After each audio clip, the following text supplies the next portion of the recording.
মহর্ষি দেবেন্দ্রনাথ ঠাকুর ছিলেন ব্রাহ্মবাড়ি। সে হাওয়া বয়ে গিয়েছিল ঠাকুর বাড়ির প্রতিটি ঘরে। নিরাকার শক্তির পূজারী হলেও ভানুসিংহ ঠাকুরের পদাবলিতে রবীন্দ্র লেখনে যেন অঙ্কন করলেন এক অনন্য প্রেম গাথা।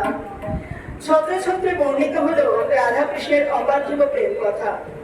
তারপরে কোনো পাঠকের মনে হয়নি তিনি মূর্তি পূজার ঘোর বিরোধী, বরং মনে হয়েছে রাধা কৃষ্ণের পার্থিব অবয়বকে দেখেই যেন তিনি রচনা করেছেন ব্রজবুলি ভাষায় রচিত অনবদ্য রচনা ভানুসিংহ ঠাকুরের পদাবলী।